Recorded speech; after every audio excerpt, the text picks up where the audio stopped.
Hey there, and welcome to this explainer. Today we're unraveling a pretty wild medical detective story. If you've ever felt like your body is just throwing a dozen totally random, confusing symptoms at you, yeah, you're definitely not alone. We're going to trace those chronic, unexplained symptoms right back to one single microscopic ecosystem inside of you. I mean, think about it. What could brain fog, itchy skin rashes, and that super stubborn belly bloat possibly have in common? On the surface, absolutely nothing, right? You'd probably hit up a dermatologist for the rash, see a GI doctor for the bloating, and just blame the brain fog on not getting enough sleep. But what if all of these wildly different issues actually shared the exact same microscopic origin? Enter our prime suspect, Candida albicans. Now, if you're familiar with gut health, you probably already know Candida isn't inherently evil. It's actually a completely natural yeast that hangs out in your mouth, your intestines, and on your skin. When it's playing by the rules, it's genuinely helpful. It aids in digestion and nutrient absorption, just a normal everyday resident of your microbiome. The best way to think about your microbiome is like a lush, perfectly balanced rainforest. In a healthy gut, your good bacteria, the bad bacteria, and the yeast, they all live together in harmony, essentially keeping each other in check. But when that environment gets thrown out of whack, Candida can suddenly multiply and outnumber everything else. It flips from being this harmless little passenger to an opportunistic overgrowth, and that is what triggers a massive cascade of issues. So what exactly turns this peaceful rainforest into a hostile takeover? Well, the daily culprits are things most of us deal with all the time. Broad-spectrum antibiotics can totally wipe out the good bacteria that usually keep the yeast in check. Hormone shifts from pregnancy or contraceptives change the environment too. And of course, chronic stress just tanks your immune defenses. But the really big one? Diet. A diet high in sugar and processed foods literally feeds the yeast. As it ferments that sugar right there in your gut, it produces its own swelling and gas. It is literally acting exactly like yeast making bread rise in an oven. Now here's where things get a little sci-fi. Candida has this incredible, kind of creepy survival mechanism. It's a shapeshifter.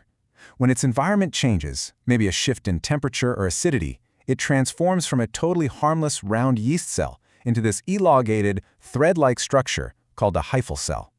This new invasive shape allows it to physically burrow into and literally permeate the lining of your gut.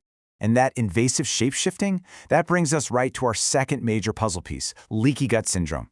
When those mutated Candida cells damage your intestinal wall, the tight junctions that are supposed to protect your bloodstream just start opening up. Your gut lining goes from being a selective filter to being full-on leaky, allowing toxins, microbes, and even undigested food particles to escape and flood straight into your bloodstream. Think of your gut lining like a castle drawbridge. Certain triggers, like this protein called zonulin, which gets released when you eat gluten or when there's intestinal damage, basically signal the drawbridge to drop. Boom, the gates are wide open. Foreign invaders just pour into your blood. Your immune system obviously spots them, flags them as a major threat, and launches a massive, systemic inflammatory attack to fight them off. And because these invaders are now just surfing through your entire bloodstream, symptoms start popping up everywhere. We can actually group the chaos into a few distinct categories. You've got digestive issues, cognitive and mood problems, skin and nail flare-ups, and intense immune responses. What started out as a localized gut problem has officially become a whole body problem. Now here is a number that just absolutely blew my mind, 90 to 95%. That is the estimated amount of your body's serotonin, your primary feel-good neurotransmitter that is produced directly in your gut. Not your brain, your gut. So when Candida coats your intestinal tract, it severely suppresses your ability to make serotonin, plus it produces toxic chemicals. It perfectly explains that super strong link between gut dysbiosis, brain fog, and those sudden unexplained mood swings. And speaking of numbers, here's another really striking one. 75% of women will experience at least one vaginal yeast infection in their lifetime, and half of those will deal with recurrences.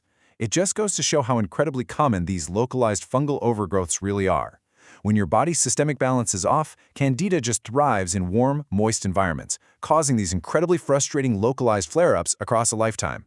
So how does a little bloating escalate into something much worse? It generally happens in 3 distinct stages. Stage 1 is permeability. The drawbridge is down, toxins escape, and you get that bloating and food sensitivity. Stage 2 is the immune response. Your body is constantly fighting these escaped toxins, which leads to chronic fatigue and systemic inflammation. And finally, stage 3 is autoimmunity. This is where your immune system gets so overworked and confused that it actually starts mistakenly attacking your own healthy tissues, leading to serious conditions like Hashimoto's, rheumatoid arthritis, or lupus. Okay, we've talked about a lot of alarming symptoms and pretty heavy biological cascades. But take a breath, because the good news is you absolutely don't have to live in the dark here. How do we stop the endless guessing game? How do we go from the frustration of unexplained symptoms to actually feeling empowered with clear solutions? Well, it all starts with doing the right kind of clinical investigation. Standard lab tests, they actually often miss the mark entirely, mostly because Candida is incredibly sneaky and can suppress your immune system, which leads to false negatives. So, functional medicine goes deeper. We're talking comprehensive stool testing to directly measure yeast in the lower intestines, blood tests to check for specific Candida antibodies. A complete blood count might reveal low white blood cells.